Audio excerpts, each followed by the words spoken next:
Alrighty, 7 weeks down. Corstian, the floor is yours. Tell the world what you want them to hear. Watching Broncos games kind of sucks.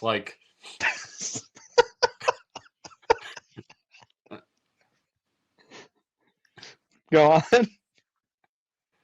Like this brings me back to 2011 when we had Tim Tebow at quarterback. Albeit we definitely are outscoring Tebow mania, but I don't know how much you remember about Tim Tebow back in 2011, but like the entire thing was the offense did absolutely nothing the entire game, and then the defense was good enough that the opposing teams would score like 12 points too.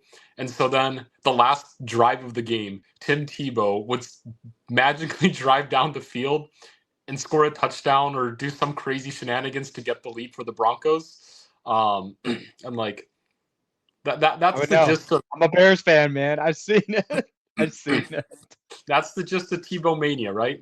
And I mean, we look here. Obviously, the Broncos offense is scoring a lot more points than like the average 15 points a game by number 15 Tim Tebow. But um, yeah, I mean, like it's cool to say, wow, we scored 33 points in a quarter, but also it's terrifying to say we only scored in one quarter of football too, and so that's stressful. I think about the Eagles game where the Broncos scored 17 unanswered to barely beat the Eagles. I think about how the Broncos put up 13 points against the Jets to beat them 13-11. Um, the Broncos lost by 1 point against the Colts, 1 point to the Chargers. Um, Honestly, kind of scraped by against the Titans. Um, I was telling Josh earlier that I make starting last week. I decided to make my own power ranking just because I thought it'd be kind of fun to see my own perceptions versus maybe some of the I don't know BR Sports or the NFL, CBS, all their power rankings and kind of compare mine to theirs. And I was like following the games and trying to and kind of like moving teams up and down based off like how the flow of the game was going. And so the Broncos last week they were sitting at the 11th spot, and obviously so that's where I had them started. And then I think at one point in the game they probably shot down to like number 22 or 23, um, and then they shot up back to like 14 or something, and then the Giants would score again. It was like 8-20 to 25, and I was like, okay, Broncos, maybe I'll put them back at like 15 or 16, and then the Giants scored to get it to 25, and then I'm like, okay, Broncos are back to 20, and then the Broncos comeback started happening. I'm like, okay, maybe I'll put them at like the 11 range again, and then the Giants scored that last touchdown, and I was like, screw these guys, you're going back down to 16, and then the Broncos managed to drive down the field. I'm like, okay, you'll stay at 11. I don't think they deserve 11, but I look at the other teams and I'm like, I think that's a fair spot for them. But, anyways, it was a roller coaster of emotions. The refereeing, I think, was my overall biggest complaint of the game. I don't know how much of the last drive you saw, but there was a couple blatant missed holding penalties against the Giants. Um, Obviously, I think the roughing the passer wasn't a great call. I think the passer interference wasn't that great of a call. Um, and then also, I don't know if you remember this as well, but this is Brad Allen's crew, the one that got kicked out of the 2023 playoffs and was almost demoted out of the 2024 playoffs as well. You all done? I You got think everything so. off your chest? Okay. Yeah, I mean, I could talk more about this officiating crew, but I think I can let you talk some. Corsian, I think sometimes you forget to be a football fan, man. Mm. The Broncos had a 1% chance of winning this game when they were scoreless. Mm-hmm. 1% chance. Yeah. And they did everything right. Bo Nix is the first QB to have 2 passing touchdowns, 2 rushing touchdowns, in a fourth quarter. They're one of the first teams that scored that. I think they were tied for second most points in the quarter at like 33. I think the They Bills have 34, like at some point. But yeah. just the amount of things that had to go right. And yes, there are a lot of things the Giants did wrong. Jackson Dart had a horrible pick. Why are you rushing 3 when your strength is your defensive line? That made no sense. Like dropping down one of your star defensive linemen. That makes no sense. Kicker, everybody was like, send him back to Ireland. And my group chat from like those in the East Coast. Yeah.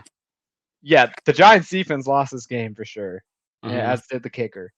But could you not appreciate what the Broncos did here?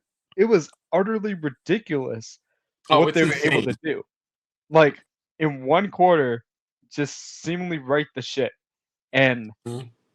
I think it's a mark of who they are as a team that's gonna take them down to the playoffs and whatnot. Like, Mhm. if you're seeing this out of your team late in the season over like really, really good teams, and I'm not suggesting that about the Giants. The Giants are still improving. But if you're seeing this consistently in waves and like generating momentum, that's a huge sign if you're a Broncos fan. Because like they had all the reason in the world to just like try and like go like passing game strip and stuff. But if you really look at how their offense is structured, they didn't really necessarily dominate that. And I know you had a tangent about the screens and you can go into that if you want to. But I think the end result is they figured it out. Mhm. And yes, ideally you don't want to have to do that to win ball games. But when things aren't ideal, I think we found a lot out of the Broncos. Mhm. And I'm gonna willing to give them full credit while also saying the Giants have a bright future ahead of them, but they need to get out of their own way. And for the Broncos, yes, would you like to see more consistency across the quarters? Fine. Yeah, sure. You definitely need that. But I think for the team morale, considering like what people had as far as expectations go, this is a huge win. This is a huge win for them. Mhm. Yeah. Yeah, and so I mean, like again, I always say I'll take an ugly win over a great loss. Like um, because in the end of the day, it adds to the stat sheet or it adds to the win column, right? And with that win, the Broncos are first place in the AFC West right now with the Chargers meltdown against the Colts, um, which I saw coming because the Colts look absolutely ridiculous right now. But that's a whole other thing.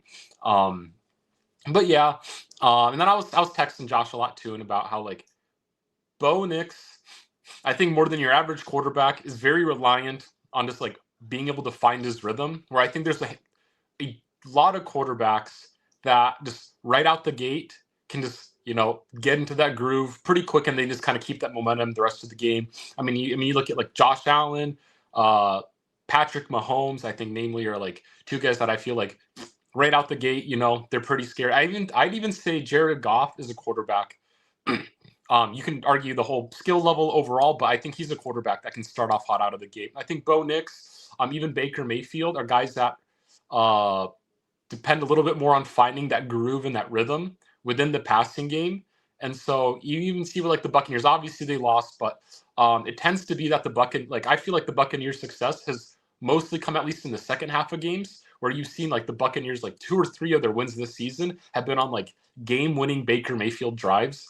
Um, and it's just because Baker Mayfield, I think, benefits more from finding his rhythm than other teams around the league or than other quarterbacks around the league. Um, and like I don't know, and I don't know how the Buccaneers offense specifically is game planning everything. 'Cause I don't watch every Buccaneers game that way, but I feel like with the Broncos, like Bo Nix also falls under that category of really depending on rhythm. And so I was complaining about the frequency of screenplays that are called with this Sean Payton offense, like the first half or first 2 quarters of a lot of these games. Because I was like, I think I saw like it was literally that first scoring drive that the Broncos had in the fourth quarter. It was a screenless drive, and it's like, so you're telling me this entire game you're calling screens, it doesn't work, and we've had multiple games now where you go away from the screens in a larger capacity, and all of a sudden the offense gets going, gets rolling, and then like. But also the tricky thing is like screens have value in the games. I feel like a lot of the ways that the Giants were able to piece up the Broncos defense was via screens to Cam Scatterboo. I mean, obviously Scatterboo is a phenomenal player. Like he just is a bowling ball in like human form. Um, but like so like screens do have their place in football, but I think an over reliance on them is kind of what kills a lot of the Broncos drives early game. Yeah, and I get your point on that. I think screens are so valuable, but it depends on when you call them, right? So it's for context, I was texting Corstian back and forth. It's like, okay, has Bo Nix pushed back on this? Because as a play caller and a quarterback, as you get more years as quarterback, you see Matthew Stafford immediately shut down plays and whatnot. And you want Bo Nix to be at that point where it's like, okay, I'm not good at running these screens, and I don't want to run them like 70% of the time in a game. I'm not saying the Broncos are running it that much. I'm just saying, like Sean Payton's bread and butter is screens, like well back, like in the Saints days and stuff. He has a good pulse on when to call them, but based on this perspective, he's not having a great pulse with the Denver Broncos of this year right now calling them.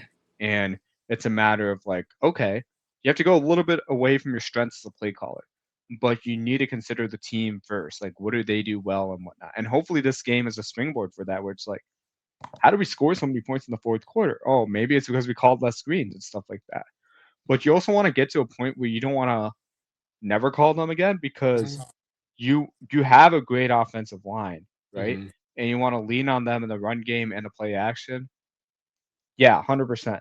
But you also want to throw off the timing of great defenses because you look at the defenses of the Chiefs, great defensive line. Chargers, great defensive line. Like a lot of their teams in their conference, like you need to throw off their defensive line by throwing different. And there's a lot of things you can do. It doesn't have to be screens, but I think screens is one avenue to be able to make that happen. So it's like, okay, how do you integrate them in a way where Sean Payton gets to call what he likes to call, but like know when to call it with this specific team, this specific personnel, what things they do well, and where in sequence, going back to the when, does that make sense?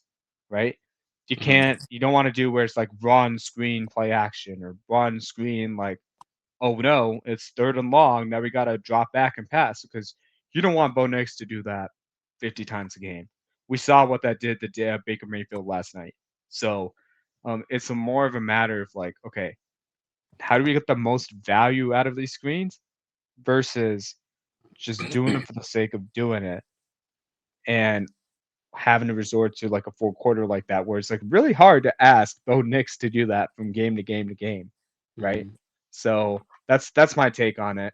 I'm not completely disagreeing with you, but I do think the screens are valuable. So it's a matter of like, okay, we can't do it as often as we're doing it now. How do we do it in a way where it's not going to take away from those strengths and the offensive strengths? Mm-hmm. Yeah. Yeah, and I mean, I said screens have their place in the league, like they work, but a lot of the Broncos issues. I mean, I feel like I even mentioned this to you earlier too about right before the second half, kind of. Broncos were in the red zone, and they were on like the 2 yard line, and the Broncos passed the ball 4 times and didn't score. 2 of those being like screen calls. The fourth down play was the screen call to Cortland Sutton where he gets hit at the line. And I'm like, well, duh, they're going to stop you because literally, like, Bo Nix has, like, they have more pass attempts, I think, within the 10 than they do rush attempts, the Denver Broncos do. Where it's like, I mean, we look at all, like, what, like the 2 Broncos rushing touchdowns with Bo Nix, I think were outside of the 10, and I'm pretty sure all his passing touchdowns came from within sight of the 10-yard line when they were in the red zone. And so I'm like, sure, I mean, like you can be creative and obviously get teams to bite on the run, but when literally every single time you're within like rushing distance to score a touchdown, you go and try to pass the ball to create a play action play. I mean, like we've seen them work because I mean they scored 2 touchdowns technically, right? Um, but at the same time, it's like teams expect it a lot more than the runs, and so maybe back half of the season, all of a sudden you change it to running and you catch teams off guard. But I feel like that shouldn't be the norm for a team. Oh, we're gonna trick this team within their 5 yard line by running the ball because we pass it in the five so much, but yeah, I think yeah, just like it's tricky just to see how like the play calling goes, and obviously Sean Payton, he's definitely not going to give up play calling because that's his kind of whole mantra, of how he coaches. But um, yeah, it's just frustrating to see like the Broncos are capable of putting up a ton of points in a single quarter, but that's when you stray away from some of your original play calling, like that you have earlier in the game. Because it's like once you left the screen calls, the Broncos offense all of a sudden seemed to get rolling and are able to find more consistency. The one thing I will say I'm really happy with the Broncos offense, just as an overall thing, is the rush attack. I feel like the past like 7 years or something like that, the Broncos have had an abysmal rushing attack, and J.K. Dobbins has been phenomenal so far in terms of running the ball with the Broncos, and I think he keeps that avenue open, which would make me assume that the Broncos would try more play action shots instead of these screens sometimes on the third and long. But that is the bright spot that I'm happy for. I think Talanoa Hufanga is probably the best offseason signing for the Broncos, looking back. But the number two, I would definitely say, is J.K. Dobbins over pretty much any of the other offseason signings for the Broncos.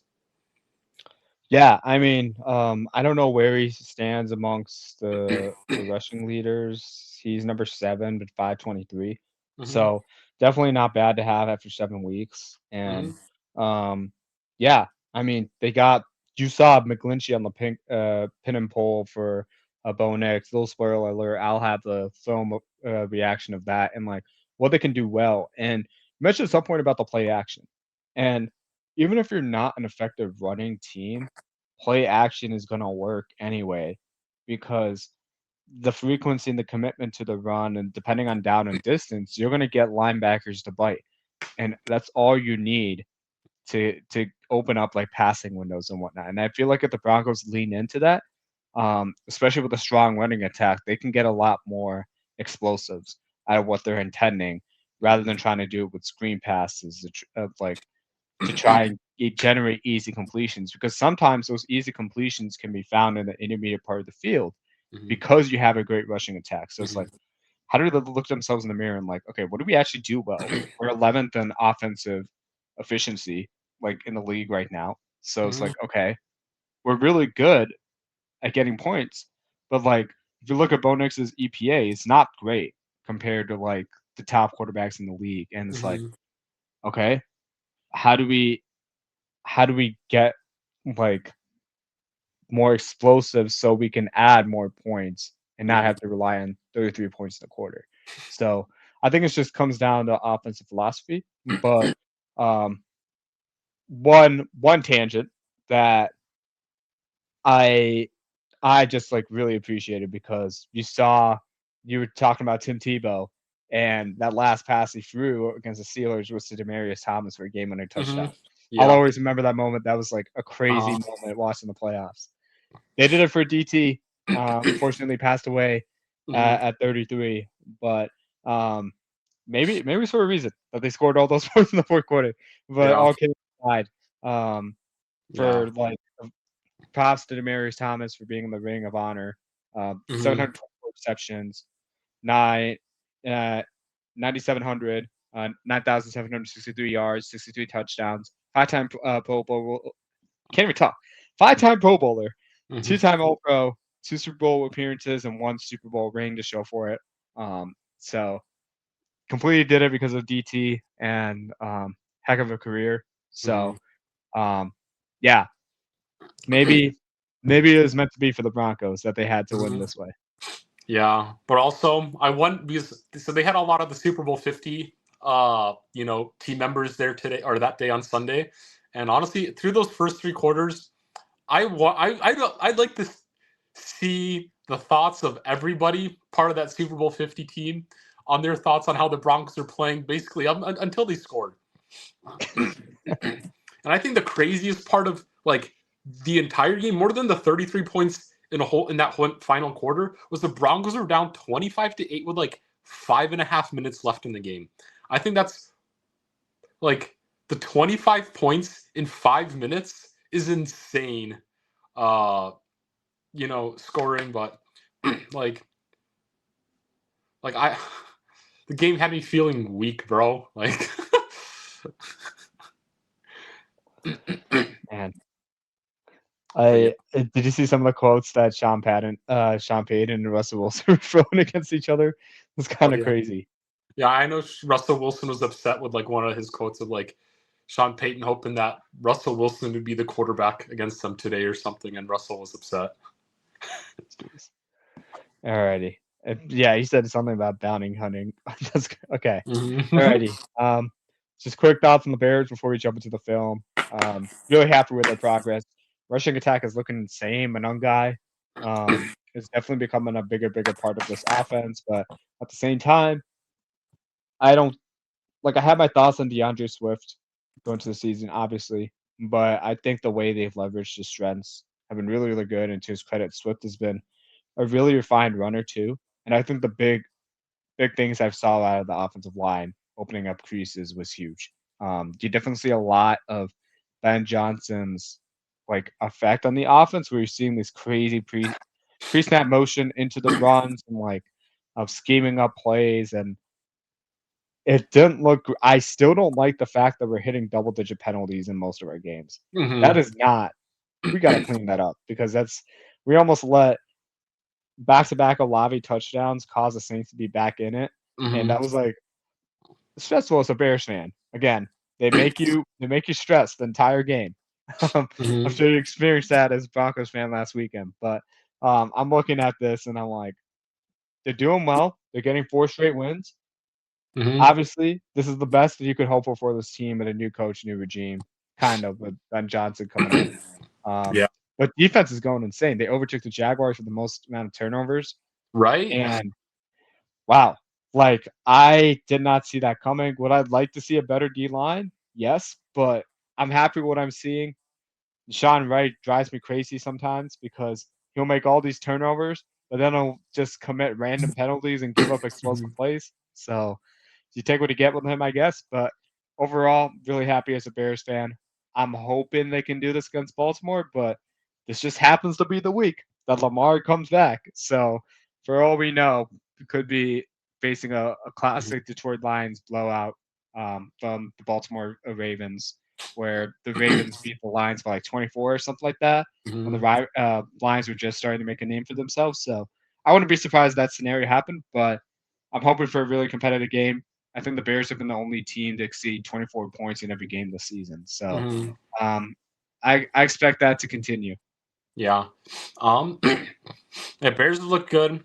DeAndre Swift has been balling too on top of Kyle Monangai, which I'm excited for. But I just want to say the 4-2 Bears now look so much cleaner than last season's 4-2 Bears, in my opinion. Yeah. In terms of passing the eye test, because I remember week 1 of last year they played against the Tennessee Titans and they barely scraped by, I think, in that game. And It took a pick six. It took a pick six to win. Almost losing to Callahan and Levis, with the Titans is crazy work. And obviously, the Titans are not that much better this season. A lot of mess, but I don't think the Bears take it down quite take it down to the wire like they would have last season. I don't envision a 9-game slide to start right now in terms of losses for the Bears. Stop it! Don't jinx it. Yeah, but yeah, good, better, best.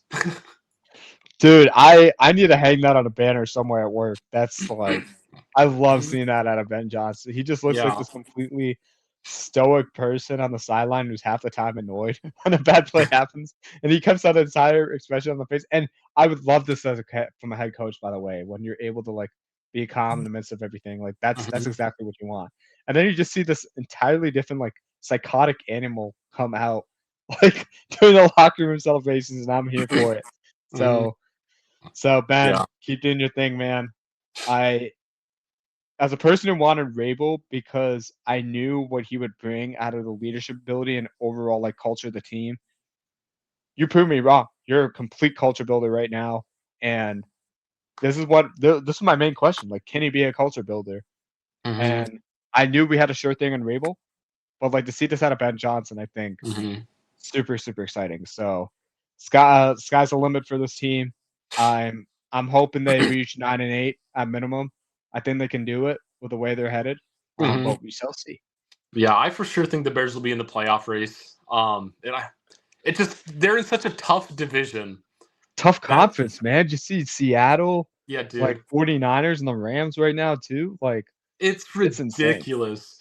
Like I feel like that take I had about the NFC being unbelievably competitive this year sucks so bad for the Bears because like the Bears, I think like there's gonna be like a team that misses the playoff with like a 10-6 record this year.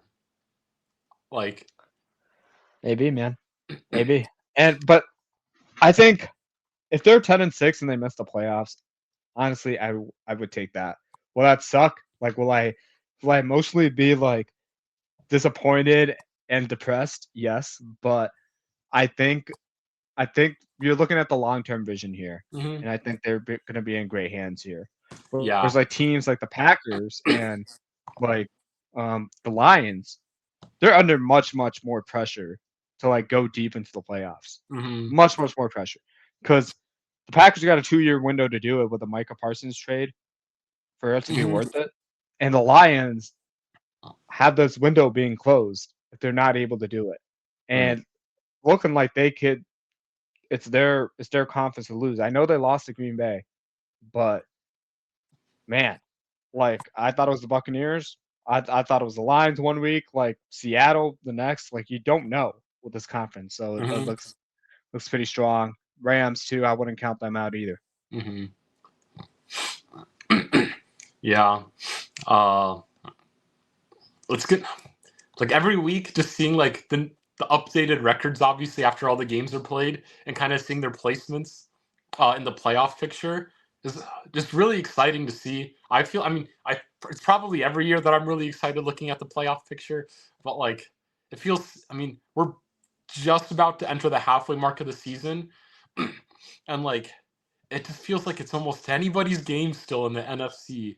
You know, we're like after a quarter of the season, we're like, oh well, a lot of teams still got the same record, so or a really close record. You know, so it's hard to say who's like the leaders. I mean, we have an idea of who the leaders are, but like we look all the way down and you have what 2 4-win teams that like uh that are out of the playoffs right now on the NFC side of things, and you're like, that's crazy. Cowboys sitting at 3-3-1, Falcons at 3-3. Like it's it's so close on that side. It's scary. Did you ever have jump into the AFC? Did you ever have these four teams as the top four seeds in your bingo card? The Colts, the Patriots, the Broncos, and the Steelers. I don't think anybody did. That's insane. And the Chiefs are still out of the playoffs. Hmm. Like even after like the way they've been looking the past 2 weeks, it's crazy. This Hmm. is this is this is a crazy year. But before we go on too many tangents, let's dive into the film because I think you'll appreciate a lot. There's a lot more players than just quarterbacks here. Um, but yeah, should be exciting. So jumping into this first one, it looks like a really explosive play to Jameer Gibbs, but I actually do not want you to look at Jameer Gibbs like on this play. Hmm. The Sewell one, right? Running as fast as he can. Like literally stride for stride, but Gibbs is obviously faster, so he catches up for him. But like Hmm. in an offensive tackle move that fast at a lead block. So fast he couldn't even block the guy. um, Well, that's insane. I know. Hamid Pool is I'm not 101, saying this is man. like a knock on him. I'm just like, it's like just the fact that you're moving so fast that like you're struggling to track down the guy to engage in the block is crazy. Like, imagine the Bengals with a guy like that. Yeah, man. I mean, Joe Burrow would be still playing, that's for sure. Yeah, and you'd still have a wide receiver one in T. Higgins. Yeah, as long as he's on the Bengals, I think so. I don't know if you put him on the Titans. I have no idea. Mm. See, but I think it's very situation dependent. But yeah, kind of insane the amount of money they put into like their star players for Mm-hmm. not able to get a guy like that. Might help with their problems. Mm-hmm. Alrighty, jumping to the defensive line now. Byron Murphy's kind of in the middle of your screen, number 91 here. It's just like a 30-second segment of him just breaking through double teams and stopping the runs and minimizing them to like 1 or 2 yards. I think it was no secret that the Texans struggled a lot yesterday against the Seahawks front. Um, this is an emerging player with like, as it is with like good players with Leonard Williams, Demarcus Lawrence, and like up and coming like players on the defensive line there. So, but he's a guy that you got to watch for at all times when you're playing the Seahawks, and large part of the reason why their defense is so successful this year. Mm-hmm. Yeah. Yeah, Seahawks have really surprised me this year. I didn't expect them just overall to be this competitive. I was like, I think their defense is all right. I didn't know too much about how their defense is going to go this season, but I had a lot of question marks for the team. But obviously, looks like they're drafting well, which is good. Cool. We're flying through these. So this one, again, talking about Ben Johnson's run design, I highlighted a little bit. See, they start out in the gun. They go back to like 12 personnel and like kind of like single back ace. I think is the formation here. Not sure. It will depend on the wide receivers, but they're doing like a tight end lead block here. I think he's trying to do some film analysis to explain it when I'm having it on mute, but see where they go from here. So you see Komet going to set a kickback block and DeAndre Swift like running to the left. Looks like it's a counter play of some sort. But look at the gaping hole like in the middle of the line. That stands out to me. Like the amount of creases they're able to create and sealing off like the left and right sides pretty well. Komet could do a better job with that, but at the same time, you also don't want to get at the risk of blocking the backs. So see Yeah. that like out of your offensive line, and he doesn't even take that option. He jumps left and still able to get explosive plays. So the fact that the Bears are creating multiple gaps and creases for DeAndre Swift to kind of pick between, you didn't see that out of the Bears like the past 3 years. So like to see them be able to do this from the running game portion, a big lift off to Caleb Williams' shoulders, and as you get into November and December, this is the type of identity that can travel. So really happy to see this after the first 4 weeks of struggling with the run. Finally got it going in Washington and hoping the trend continues down in Baltimore. Yeah, and I think a big part of this too is just like the Bears properly investing in the offensive line over the course of the offseason too. Because I feel like in years past, I mean, they spent a first round pick on Darnell Wright, right? And like, I think that's a solid pick for there. But then he's the best run blocker. Yeah, but then I feel like you look at years past, and it's like you've kind of just like pieced together a somewhat serviceable kind of crew of guys that you're hoping pans. I mean, like you drafted Tevin Jenkins, a couple years ago, and fortunately that one just didn't pan out. But it's like even just him alone really isn't going to be the guy to fix the entire offensive line, right? It almost felt like they had like one guy each offseason that they were like, oh, this might be like the next step in fixing our offensive line issues. But like one guy, not working, and then it's like a young guy too. So then it's like you don't have the talent to really develop players around that specific offensive lineman either. And so then he kind of just feels overwhelmed all the time, especially if you're like on the inside. And plus, Tevin Jenkins got hurt a lot. But then now, you spent a ton of money on your interior line. Like you kind of expect them to play like this, but like obviously The scheming helps a lot too, and it's looking good for the rush attack. Because like this feels like a Bears team that can really rely on each other when like one aspect of either the offense or the defense is struggling. Where if like the offense as a whole struggles, the defense is the type of crew to force turnovers and keep you in the game even when your offense struggles to get momentum going. And then even on the offensive side, like Caleb Williams, I would say didn't have that great of a game against the Saints, right? But then it's Right. like even then your O line still function keeping guys up, but then it also creates a situation where DeAndre Swift and Monangai are able to have like excellent games rushing the football. And so sure, Williams has an off day, but then you can rely on other aspects of your offense to keep the steam, like keeping it going forward.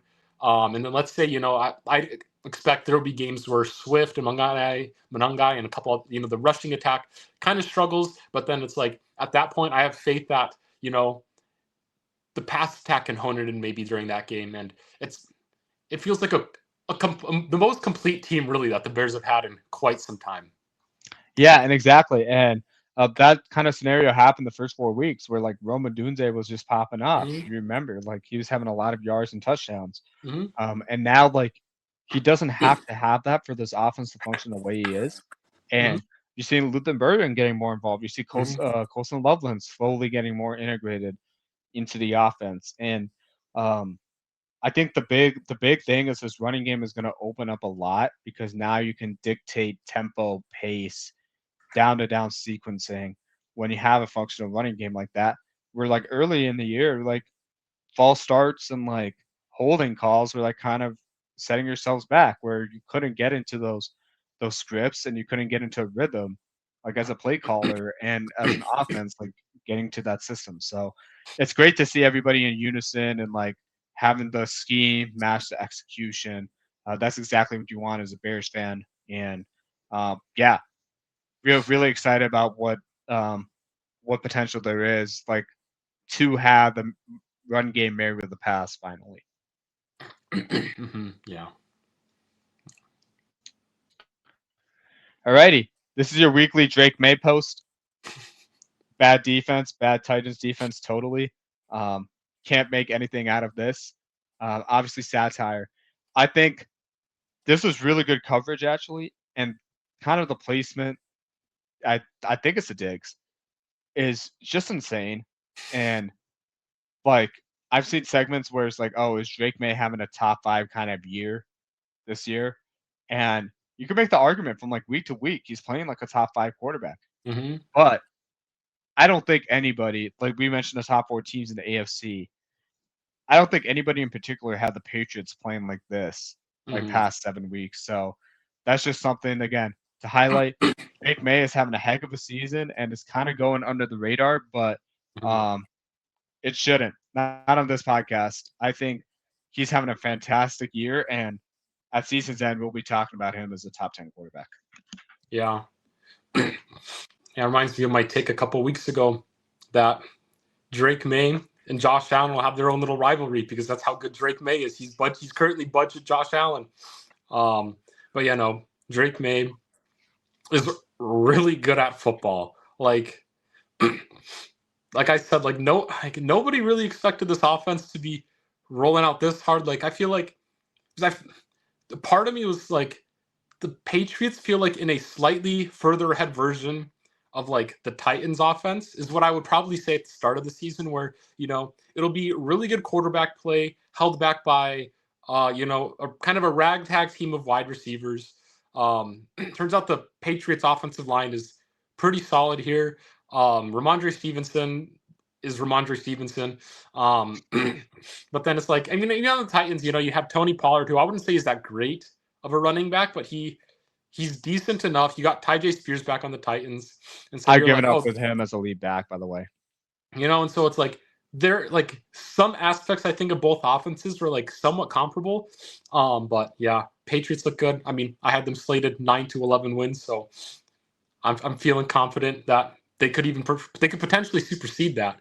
Just with how unstoppable Drake May is looking right now. And I saw, did you see the quote by Keyshawn Moody where he said like the Titans cornerbacks, and it was an easy game against the Titans because their cornerbacks and safeties were playing lazy, and it was like, dude, like, I saw that quote, and then I saw a couple clips of like just like a touchdown scored and a couple deep passes, that happened during the game, and like the cornerbacks, the secondary, they don't look like they really want to be there or be playing like in some of these games. And so, I mean, it's disheartening to kind of see, but like, I mean, why when you lose a coach that early in the season and it feels like there's a lot of change coming, why would you? Like, right? I'm not saying that's what you should do, but Yeah. I mean, you're always I mean, playing for your next contract too. So like, there's some part of you that's like, oh, I got to play good football because come contract time, it's like, oh well, especially guys in contract years, you're gonna want to get that deal somewhere else and not sign to these kind of low quality like veteran players, like right. But veteran if contract. you're a guy like Jeffrey Simmons, do you really Mm-hmm. like you're talented enough where you don't have to worry about that? And it's like, really, I got to sit through this again after like Yeah. all this time? Like it's guys like that are kind of like affected. So it's like kind of. Mm-hmm. And some of the plays like that Kayshon Boutte and Diggs made, like that was pretty good defense. Like the Kayshon Mm-hmm. touchdown, like that was just an insane throw and catch.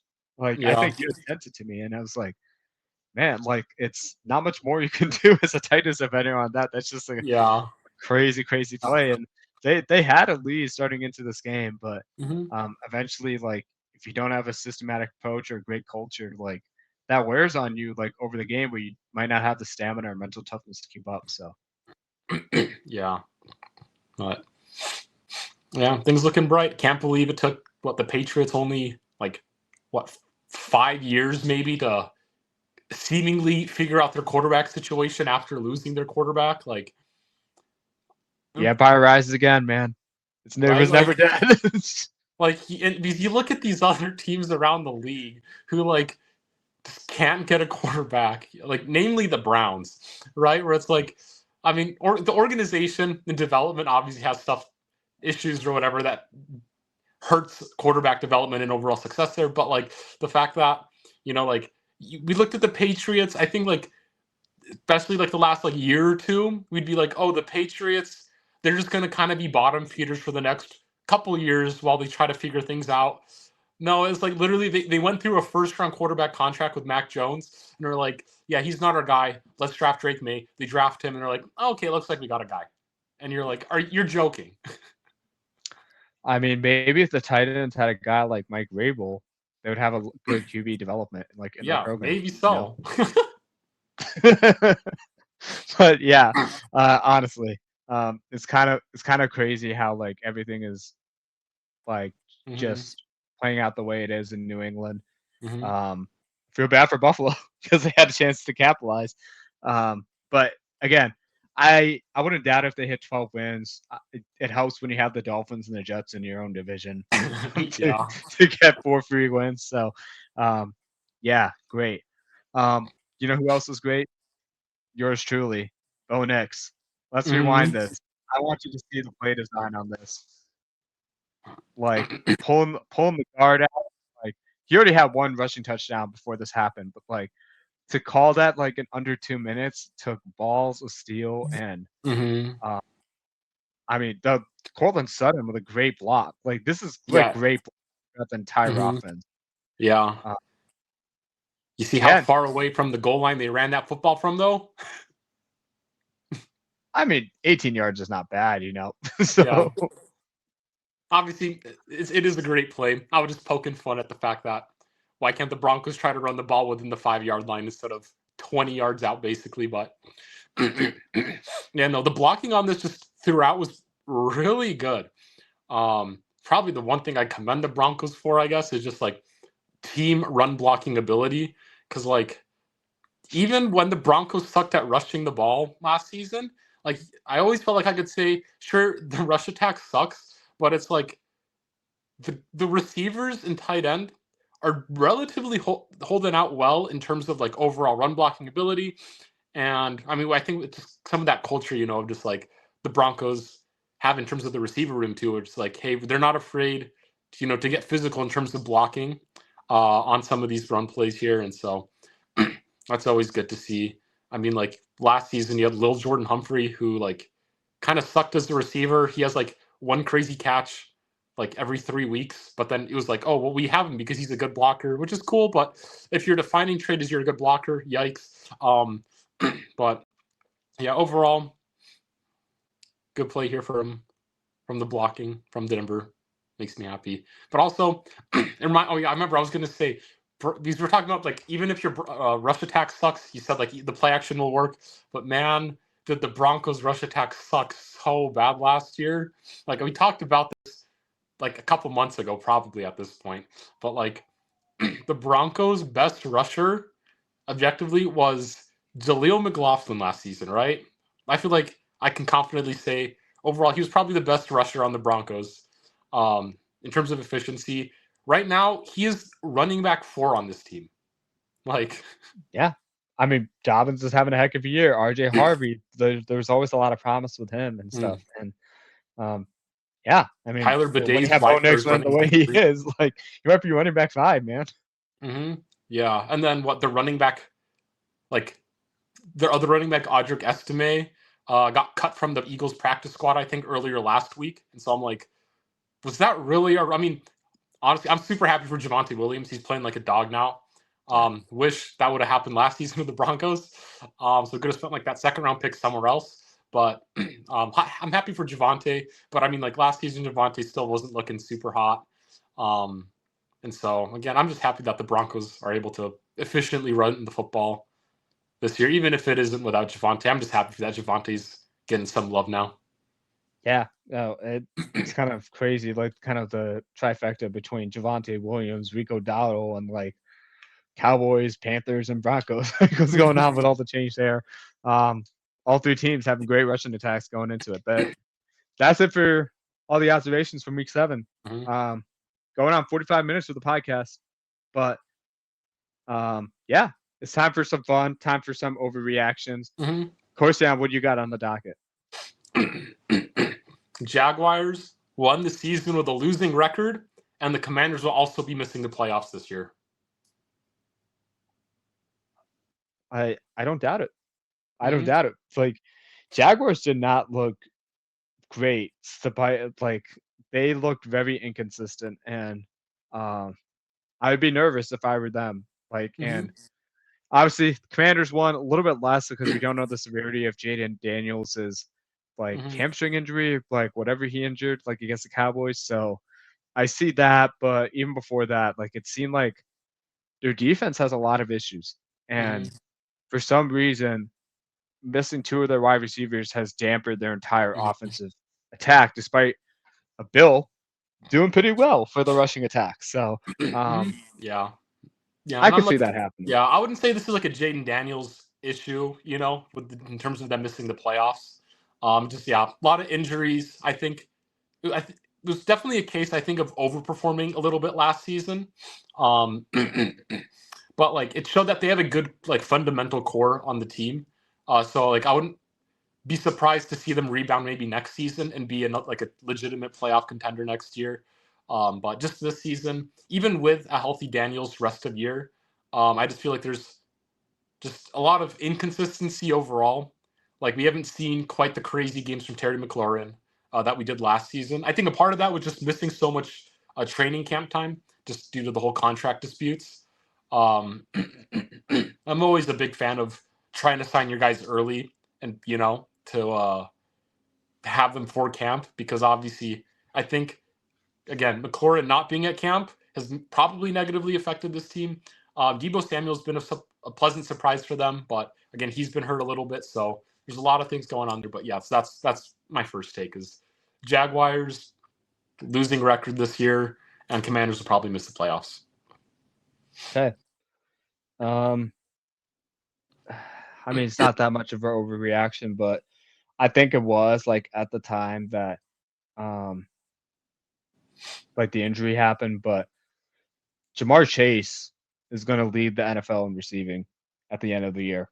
I think if you saw how many targets he got against the Steelers and like how they still couldn't stop him, on like Mhm. the way Joe Flacco's like targeting him, the way they're using him as an extension of the run game in Cincinnati.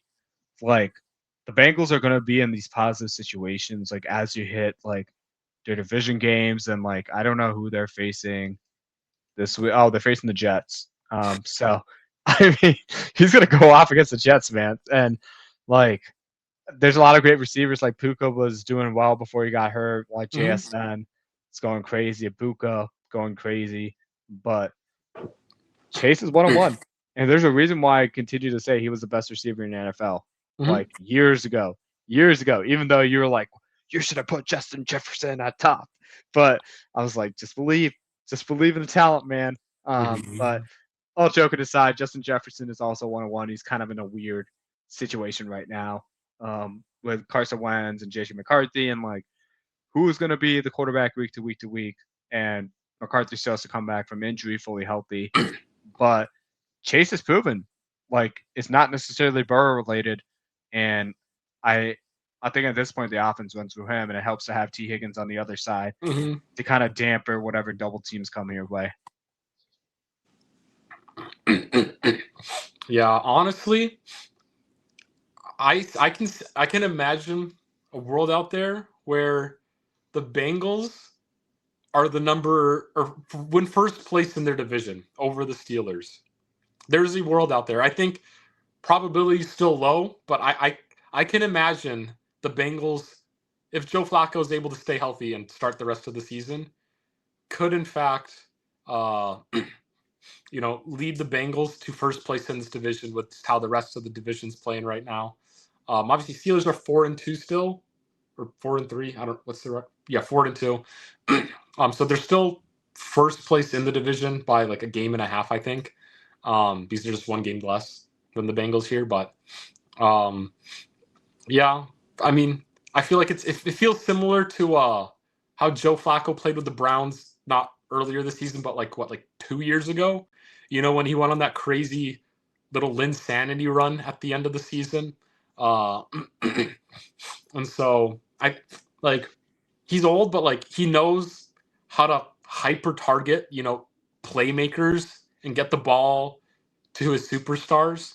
And so I think we'll see that with, like you said, Jamar Chase. I think T. Higgins will eat rest of the season as well, as long as Higgins stays healthy all year. But um, yeah, Okay.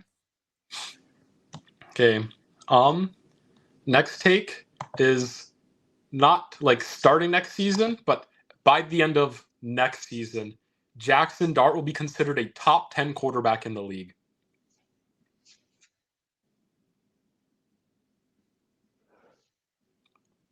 I hear you, and I was like over the moon on it about him after 1 week.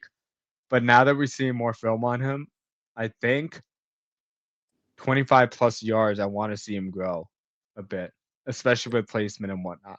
That's why I said And end of next season, yeah, yeah. right? Like, But at the same time, it takes 16 to 20 games for you to fully like understand what a quarterback's like limitations or like mhm, strengths are, right? mhm, So this year, the book is still being written about him and like what mhm, type of QB he is. So mhm, he could have a great end to the season and like he can have the Giants looking really, really good. But the start of next year, that's when you got a whole year of film on him. And then it's like, okay, how does he counter that? And that could be one scenario where I could see the Giants offense being limited, yeah, but it can go either way. It could be like he overcomes it mhm, with a great insulated like coaching staff and mhm, organization. If they keep everything consistent, he'll have that opportunity to get there. But if mhm, he's in like in a new situation where it's like they're frustrated that Dable's not able to maximize the talent despite having his guy um, for the rest of this year, and like they keep losing frustrating games, so they want a new voice in the locker room. And mhm, suddenly, like Jackson Dart's on the second coaching staff, second offensive coordinator, having to learn an entire new system. Like that could also lead to slow starts and whatnot. mhm, So yeah, um, those are some of the things I can envision out of it, but it's not out of the realm of possibility. So yeah. that's a great pick there. Yeah, I think what'll help compensate for some of that is having Malik Neighbors hopefully back for an entire season healthy. But Dude, yeah, that's the thing that sucks. Because you're like, oh well, they have like film on him to like figure out some of his weaknesses. Sure, I mean you could say that for any young quarterback, but Right. also, I mean, honestly, props to Wandale Robinson. He's been playing exceptionally well, um, but like not Theo having Johnson neighbors, too, man. Did you see you that know. touchdown catch out the ricochet he had? That was Oh crazy. yeah, like there's the makings of like really good stuff here. I wouldn't be surprised if I for Jackson Dart, I think it'd be exciting if the Giants made a move to try and trade for Jacoby Myers from the Raiders. Um, like even as like a 1 year rental just to kind of like support Jackson Dart. Especially like Jacoby Myers does not want to be a Raider right now. Don't know a lot of people who want to be a Raider right now. But like Jacoby Myers expressed that he wanted to be traded at the start of the season. Raiders said no. And then apparently reporters had asked about just like now this week, or how do you feel about trading still? Like, do you still want to get traded? And I think he said like, obviously, like I think that I'd like that, but I'm a football player. It's my job, so I'm still going to put it out all on the field when I'm playing. Why Because, stop there? Why not Garrett Wilson? um, because the Jets are stupid and they just re-sign Garrett Wilson. They're not going to want to trade him away unless it's an absolute haul. But what if Garrett Wilson wants to be traded away? Well, yeah, I mean, he could Garrett. Yeah, I mean, there's always a price. Jacoby Myers' price is just significantly cheaper Yeah.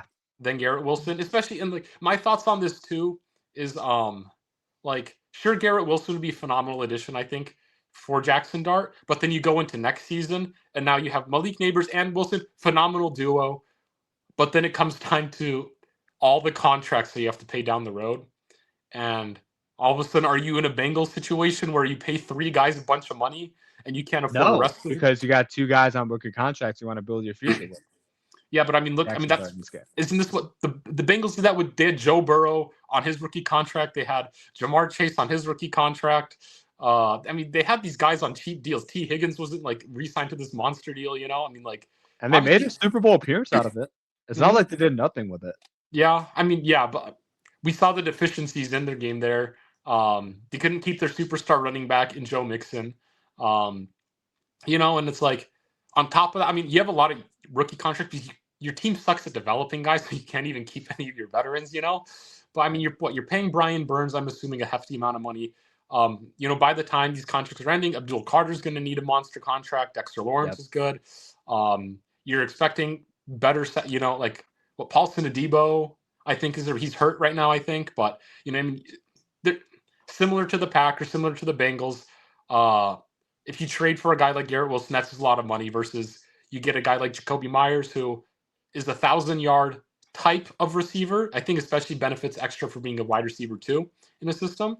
That you probably don't need to pay a first-round pick to acquire, because even if you don't think Garrett Wilson deserves the first-round type value, just with how receivers are traded nowadays for some reason. I mean, you look at the value that wide receivers get traded for nowadays. But so I'm I just mean, saying, like, Amari Cooper got traded for a first round pick, so it could right, be like, worth sending a third for Wilson. I don't know. right, and so I mean, like, but if I'm the Jets, I'm gonna ask for a haul. As you I mean, should. like, As you should. as you said, if you're that bad of a, if you're rebuilding to that extent, like, you know, versus because we're offloading value, like a huge, tremendous asset, versus you could argue with Amari Cooper. Yeah, he's a really talented player, but also it just contract wise, we understand why we can't accept super high trade package back our way when it's an aging wide receiver asset that's going to cost you a lot of money. You know, where it's like you're Yeah. trading for like the year rental. With Myers, you can do that. With Garrett Wilson, you're there for the long term, you know? And so that's my thoughts on that. Okay. All right. I'm going to go in a completely different direction. You probably already know about this when you hear it. My coach of the year candidate, it's Kyle Shanahan. Mm-hmm. The 49ers are 5-2, despite all the injuries they've had to Fred Warner, Nick Bosa, Brock Purdy, Brandon Ayuk to start the season. They don't have Deebo Samuel anymore. George Kittle just came back. Christian McCaffrey is literally top 10 in receiving yards because that's the state of the receiver situation right now. And Salah has his defense playing out of his mind after coming back to the 49ers. Whose call was that? Probably Shanahan's. Um, and the fact that their defense is playing like so phenomenally well despite being so depleted and sitting along with the Rams and the Seahawks at 5-2 at the top of the division.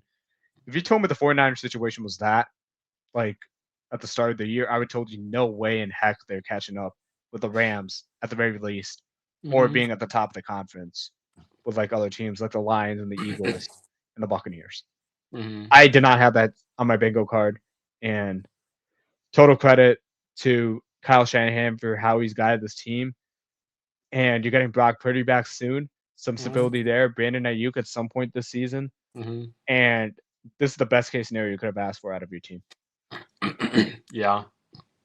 Yeah, it's incredible how just strong they've been. Especially you look at other teams that should be that have more complete rosters. I mean, that's pretty much almost every league or every team in the league. You could say maybe the Jets, Titans, Raiders, Saints. I mean, there's a lot of teams that have still, I'd argue, significantly worse rosters than this injury riddled 49ers team right now. But yeah. Wow. Yeah, and I think I texted you, there's multiple candidates. I think Shanahan probably is the front runner just with all the adversity he's gone against. But I think it'll He's be a plus fun. 800 right now behind Steichen and Rabel. Mhm. Both valid candidates in their own right as well. Yeah, and so yeah, I think that's a valid take. I mean, just like besides those two, like Vrabel and Shane Steichen, I'm like, you could maybe say like what Mike McDonald with the Yeah. Seahawks Yep. is in that mix. I'd say he's in like a tier slightly lower, just because I feel like sure there's the question marks around Darnold, but like the past couple of years, you've still at least been somewhat competitive of a team. And so maybe that's kind of the knock where it's like you're just getting a quarterback switch, which obviously is tricky, which is why I'm putting him at like that number 4 to 5 ish slot. Um, if Steelers end up with a crazy winning record this season, Mike Tomlin honestly could be in the running. Or if they're like if the Steelers go like 13-4 or whatever, like I don't know if that's happening after the Bengals game, man. I don't oh, know. I don't think so either. But I'm just saying, if for whatever reason the Bengals game is a fluke and like they just show out the rest of the season, then it's like, okay, I guess we have to give our apologies to Aaron Rodgers and kick the Jets out of the league because of what they did to him. Dan But Campbell would be another name I would think of. You lose both the coordinators after week one. yeah, Everybody's like, okay, the Lions are done for. They're not the same without Ben mhm. Johnson. yeah, And yeah, he isn't sitting at 5-2 right now. yeah. And they've I'd put got Dan injuries of their Campbell. own right on defense. Their entire secondary was gone Hmm. yesterday. Yeah, I put Campbell probably in that third tier of guys. Even Ben Johnson. I think Ben Johnson and Campbell are in like a similar tier of coach of the year candidacy, especially if the Bears can close out, like again with like a 10-7 type record. Yeah, with Campbell, I think he's in that third tier. Just because I mean, like, yeah, he lost coordinators. The defense has had its injuries, but you also have a ton of superstars on offense and defense that I think, regardless of system, they're probably going to ball. I mean, like Jameer Gibbs, like sure, like Oh, you just had to bring him up, huh?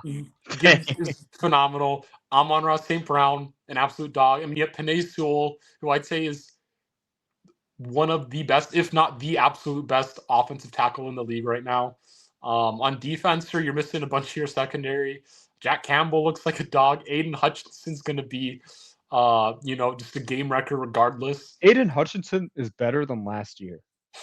And he broke It's his leg insane, last year, Bill. right? And so, like, I feel like that would be just the biggest knocks against Dan Campbell's obviously like coach of the year ability to win. Obviously, that's what, like Shanahan. Obviously, I think deserves it the most right now. But yeah, a lot of good coaching. For my next take, it is about coaching, and I Oh, was saying that cool. we might see quite the large coaching carousel slash firings this season slash this off season. We've had Callahan already get fired. I'd like to see Zach Taylor fired. Mike McDaniel on the Hey, chopping block. Harbaugh is You said that's a take that potentially. John Harbaugh, right? Yeah. Okay. Jim. Aaron Glenn is a guy like they're 0-7 right now. Kind of surprised that hasn't happened. Jonathan Gannon's a guy I think probably should get fired. And then Pete Carroll, maybe? I had to Pete Carroll. I know it's his first year, so maybe they give him another year. And then I also said Raheem Morris should be on the hot seat right now. What? Did they just win? Huh? Didn't they just win, the Falcons? They lost to the 49ers, didn't they? Wasn't that the game? Oh yeah, they did. Okay. And it's like, sure, the 49ers, they're dogs, but like, again, the whole conversation of like the previous firings was you have a lot of talent and you're not using them right to like handedly beating or like handedly winning, a lot of these games where it's like you have Bijan Robinson, who like is one of the best running backs in the league, in my opinion.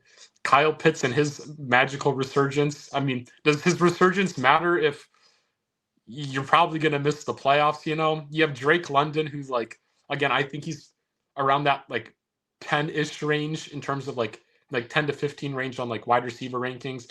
Darnell Mooney, I think, is solid enough. You even have Tyler Algier as your backup running back, who I'm a fan of. Like, you have these guys. He should be a starting running back in the league somewhere else.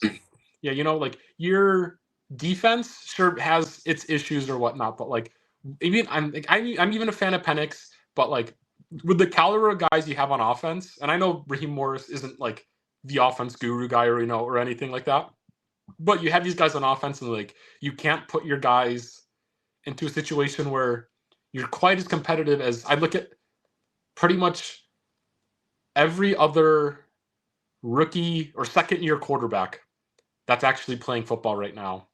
And it looks like their team, obviously team building is like part of it too. But like, again, it's like these teams, all these teams, I think were in a situation where like, oh, there's a lot of issues with the team, except for the Vikings. And for some reason, JJ McCarthy is in my head the worst of the bunch right now. But you look at these teams, you have the Patriots with Drake May, the Bears with Caleb Williams, Commanders with Jaden Daniels, Broncos with Bo Nix, and it's like all those teams like a year or two ago, were like objective bottom feeders of the league in some capacity, right? And I'd say the Falcons were kind of in that mix too. But look, I mean, with the coaching that each one of those teams have had, we've seen them, whether or not they make, they're all going to make the playoffs this year, even last year, like we've seen the step up from year ones to year two. And then with Raheem Morris, sure, they're 500 right now, but like some games they look really good. And then some games you just look like an abysmal football team where it's like I still have the Falcons ranked in the middle of the pack in terms of power rankings, but like I think that's held up more due to the players' ability over the coaching. And so again, I'd say like Raheem Morris is kind of in that caliber of Pete Carroll for me, where it's maybe not this year, but if things don't turn around quite as much this year, I think next season he should definitely be on the hot seat then. One name you didn't mention that I was curious about was Kevin Stefanski. Where do you view him in this conversation? I just feel like the GM, I think, is the worst part of this. And it's like it's hard to gauge Kevin Stefanski because like you look at the amount of dead cap that you have going to absolutely nothing right now, right? And I think that is like a huge struggle. But we've seen, like, didn't he win Coach of the Year like 2 years ago or something like that? Very recently, yeah. Right, and so it's like a guy that's winning Coach of the Year. I wouldn't even you could argue the whole like culture resets and stuff are valuable, but like I think there needs to be more pieces to the Browns before you can even think about like the coaching reset. And it's like if you fire Stefanski, I feel like with how many other teams are struggling and how many teams I think are going to be in the head coach carousel in the next year or potentially 2 years, I wouldn't want to lose a guy like Stefanski and, be competing with, what is this, 2, 3 4, 5, 6, 7, 8, 9 other teams in the head coaching race. You know? Yeah, one name I would bring up as former coach of the year candidate and winner, Matt Nagy. Hmm. Just saying, I think Kevin Stefanski's a better coach than Matt Nagy, but it wouldn't put me past me that he hasn't Hmm. put some of his players in the right position at some point. Yeah. So, like, I feel like Isaiah Bond should be playing a much bigger role, and you have a superstar in Quinshon Judkins, Hmm. and he had a phenomenal game against the Dolphins. I get it, but some of the situations where they put him in and Dylan Gabriel, and I Hmm. don't agree, and he hasn't played complementary to his defense at times. Hmm. And then there's times where it's like we're just seeing how he is with the Vikings, and it's like, okay, he Hmm. can be a really, really good head coach. So I probably agree with you. I think the GM not being able to navigate the salary cap situation, taking too many risks. Um, although he's hit on draft picks in the past, like I Hmm. think his magic's run out to be honest. Yeah. And the Broncos are kind of, I mean, sorry, the Browns are kind of paying the price for it. So I don't know. It's kind of one of those things where I feel like you have to fire Kevin Stefanski in order to build in like an entirely new regime. Hmm. Because if you're trying to get a new GM, new head coach, that would be the circumstance where you would fire Stefanski. Yeah. And like with that, so I feel like in my head, Stefanski's almost not a this year firing, but and he starts his hot seat next season pretty much, and then if he's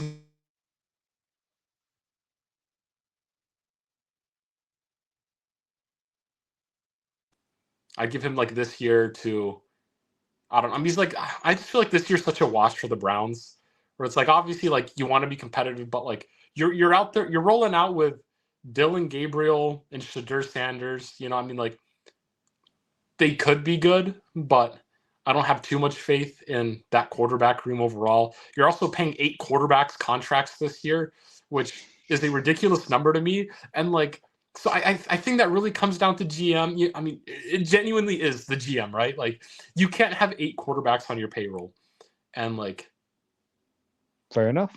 Yeah. you know, that Watson Yeah, you cut contract. out a bit, but I think I got the gist of it. Like it's yeah, you need to have an organized format and like aligned Hmm. strategy with coach.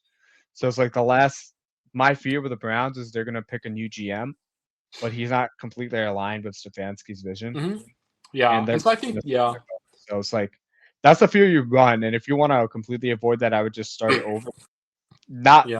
not saying that Stefanski did a shoddy job, Hmm. but it's more like if we have misalignment in the head coach, like GM and quarterback, like not being all on the same page and moving forward, Hmm.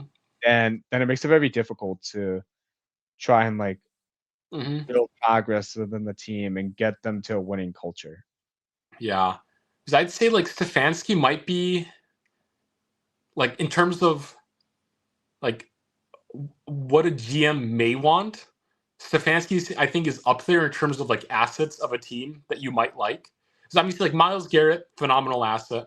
I'd say, oh my god, David Njoku's a solid asset. Quinton Judkins, I think, is another great asset to have, right? But then it's like Garrett is like what 30-ish years old, and Njoku's about 30 years old. I mean, I guess Harold Fannin could be solid too. And then Quinton Judkins, as young as he is, he's still a running back, and so there's the shelf life of running backs is always kind of finicky, right? And Mhm. so it's like if I was looking for a new GM, almost I'd be like, is there a GM who feels genuinely interested in working with Stefanski? If there really aren't that many GMs that I'm excited for that aren't excited for Stefanski, then I think that's the point where, okay, I guess we'd let go of Stefanski. But if there's a GM that I think is competent that also happens to be like, I really buy into Stefanski's system, then I think that's how you have to play it if you're the Browns like ownership. But um, yeah, I mean, I think you also have to think about like where are we getting these GMs from? Like mhm, get them from like a good winning culture situation where they have a proven track record of being put in those spots to make poor decisions. Like Ryan Poles, mhm, like I've been a huge fan of him, honestly, despite all like the skepticism like throughout these mhm, past 3 years about like what is he doing? And even when I disagree with some of his decisions, I understood where he was coming from because he had to make the difficult decision about Mahomes, Smith. Like he was put in those situations, and I think he GM like that. Mhm, So Ian Cunningham would be a great addition from Chicago. I would not like to see it happen, but mhm, um, I think he's been in that situation with the Eagles and with the Bears now, and like how they built like cultures there. I'm projecting a little bit being a Bears fan, but yeah. um, like a situation like that, you look at the 49ers, you look at the Chiefs, you look at the Eagles, you look at like Baltimore, like the consistency they've had. Pittsburgh, great, great like winning organizations. Detroit maybe recently. Like those are great guys to like poach guys from, but like also try and see like, okay, how do we turn this around? Mhm, Minnesota might be the way to start. Like Stefanski might have a couple guys still in the organization, but mhm. um, yeah, I don't know. It's kind of tricky here. Yeah. That's yeah. And probably that coaching situation probably has the most nuance of this group, which is kind of why I left. I did consider Stefanski on this list too. But then I already had like 9 coaches on this list in the first place, and I'm like, that's a quarter of the league basically, a little bit over a quarter of the league, 9 out of 32, and so I was like, I mean, 10 out of 32 is still about a third, but uh, yeah, so I elected to leave him off, but I definitely could see that happening. Uh, yeah, I feel like of the sucky teams, uh, Kellen Moore is probably the least likely to get fired. I like Kellen Moore. Um, one that I remember I thought of, but I forgot to add onto this list beforehand Go was for it. it's not it's this is a next year and the following year kind of guy, like how I said with Raheem Morris and Pete Carroll, and I guess now Kevin Stefanski. This would be D'Amico Ryans. If they can't win next year, like if they're not like I mean, if they're not competitive within division next year too, then that's what I'm like. Okay, well, like what are we doing? We have allegedly one of the hotter young quarterbacks in the league with C.J. Stroud, who, after he Lil Broed Caleb Williams, has kind of sucked at football for some reason. I So did see that. go Bears. Um, but it's like so we've had that struggle. Obviously, injuries I think have been a huge part of lack of success for the Texans as well. But it's like last year we saw these struggles kind of come forward a lot, start to come forward. The struggles with offense and defense or whatever. They were still kind of competitive. This year, it feels like they've regressed even more because even when they were at 1-5, was it like like last week or something? Like basically when they looked like the Chiefs in terms of the record. We're talking about like who's going to be competitive later in the year. We're like, well, the Chiefs are a Uh, shoe in, the Texans are a shoe in to be like, sure, they don't have a good right, record right now, but they'll be competitive right. later. The Chiefs, they look competitive now. The Texans do not look competitive now. And They so, struggled. and like, so I'll say like injuries have happened. I mean, obviously you're missing Joe Mixon. I'll let things ride out. Maybe it's not the greatest of years, but I'd expect next year to be a bounce back year for the Texans. And if that's not the case, I think there's a conversation where you're like, is D'Amico Ryans, you know, the right fit for this team moving forward? But I think it's lower on the list. That's why it's in the Pete Carroll, Raheem Morris category of coaching before Brian Dable, Jonathan Gannon, Aaron Glenn, Harbaugh, McDaniel, Zach Taylor. All right, my last one is um, the Packers and the Steelers game is going to have over 70 points scored on Sunday. Yeah, that'll be so fun. Rodgers, Rodgers against his former team.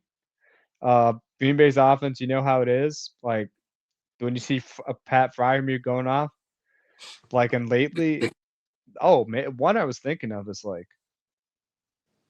I may have to revise. I'll add a fourth one as well after this, but like the way Green Bay's defense has looked and the way they've underplayed it, I get it. Micah was huge against Arizona, but I look at them the past couple of weeks and don't let the record fool you. I think they're going to be a first round exit this year, just Mhm. objectively. just the way they play, because they're maximizing their drives, but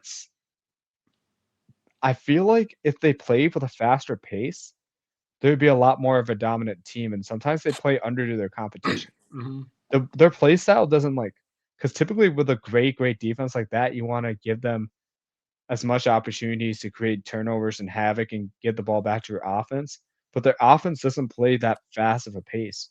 So Mm-hmm. you're not seeing them get the high 30s and 40s and forcing teams into passing situations. Mm-hmm. Like, so I wouldn't surprise me, especially with this, like, the way the state of the NFC is Mm-hmm. if they get stuck and pitted against, like, Seattle or, like, Tampa, that they're out after the first round. Mm-hmm. Yeah, Like, we need Toyotathon love back. no, we don't. But, It, we don't necessarily, but if they are to have a solid playoff run, they'll need Toyotathon love back. yeah, I absolutely. They're not. I don't think the record is indicative of like where their problems are as a team. Mm-hmm. Yeah, yeah. In my power rankings, they did move down 4 spots despite the win. So Yeah, it shouldn't have been. They were behind a lot against Arizona, and mm-hmm. Arizona was like without Kyler Murray looking pretty bad. You just had Jonathan Gannon on the hot seat there. Like Mm-hmm. it should not have been a 4 point game. That's all I gotta Right? say. Because I was like, if the Cardinals had beaten the Packers, honestly, I think that is a job-saving game win for Jonathan Gannon. And I was like, there might be something with the Cardinals, is what I was thinking. But then they lost, and I'm like, I mean, it was still a close game, but they ultimately lost, and I think that it was more of the Packers playing down to the Cardinals than anything. But again, you can't be doing that.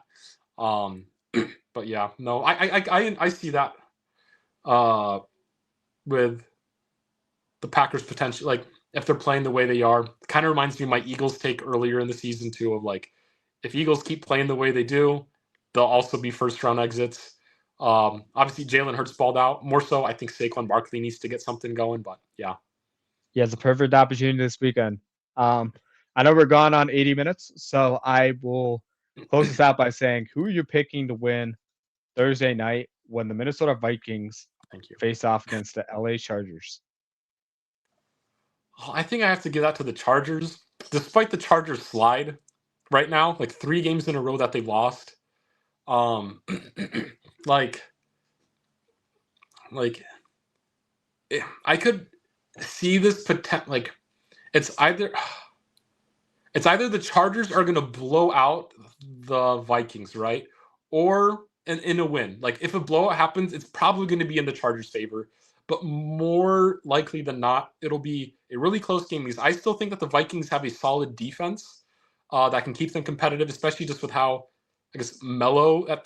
It's not even the Chargers' offense that's mellow. Like Chargers' defense sucked, but it's like the Chargers' offense struggled throughout the game against the Colts. Colts are obviously a phenomenal team, so it's hard to really say, how it is. But I'm still say the Chargers, but I think it'll be a close game.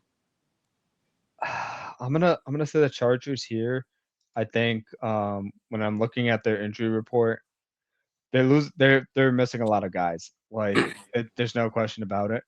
But as much as we touted Jesse Minter and you saw the Colts game after that, I think he's gonna come back with a vengeance, Mm-hmm. like this week. I think the players will come back with a vengeance, being like, how do we allow 38 points to happen? They get Khalil Mack back. Um, Mm-hmm. you do have like another pass rusher with Ode from the Ravens, Mm-hmm. and I think the more time they have, like with their reps, they'll be better. And I just don't trust Carson Wentz. Yeah. Question mark. I He's a roller coaster of an experience, and I think against the Chargers defense like that, you need to be like you need to know what you're doing. Mm-hmm. Like the reason Daniel Jones had a lot of success is he hit a back foot, he let it go, like he was very Mm-hmm. decisive, and um, Brian Flores will make it interesting, but I still think Yeah. the Chargers will come back. Yeah. That's probably the case. But yeah. Cool. Alrighty, guys, that was a great podcast episode. Follow us at amon.a.mission on our Instagram, YouTube channel, Amon a Mission, and we'll see you guys next week. Enjoy the week of football. Yes, sir. Peace.